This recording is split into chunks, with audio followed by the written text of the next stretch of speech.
Présentez votre comité, le nombre de licenciés et de clubs. C'est un comité départemental du 64 qui a deux sous-comités. Le comité du Pays Basque, c'est 63 clubs avec 5800 licenciés.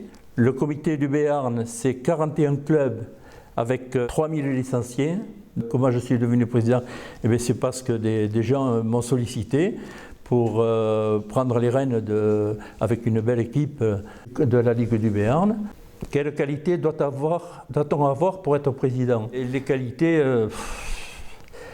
il faut se donner à fond, être passionné, être une locomotive et motiver les gens qui travaillent autour de vous, parce qu'on n'agit pas seul. Qu'est-ce qui rend votre sport unique? La pelote basque par elle-même, de par son nom. Et puis il y a le côté spectaculaire, surtout quand on voit ces parties de Cesta Punta, ces parties de main nue. Quelle est la place des femmes dans votre sport?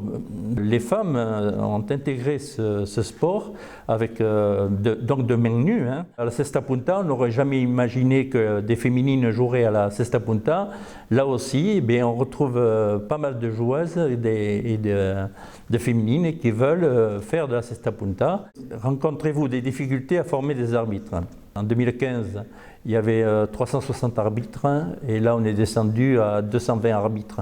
On va essayer de créer un statut de l'arbitre qui va obliger les clubs à avoir au moins 2 arbitres par modalité ou spécialité disputée. Les bénévoles, avec toutes les fédérations, tous les organisateurs ne peuvent rien faire sans les bénévoles. Je me dis, qu'est-ce qu'on ferait s'il n'y avait pas les bénévoles, que ce soit dans le sport, l'associatif, quand on voit les restaurants du cœur, tout ça. Que vous a apporté le fait de vous installer au centre Nelson Payou? Actuellement, le comité territorial du Béarn y siège et c'est du bonheur. C'est du bonheur d'être au centre Nelson Payou. Votre sport est-il médiatisé? C'est difficile, notre communication est difficile et on a la chance de travailler davantage par les réseaux sociaux que par la presse.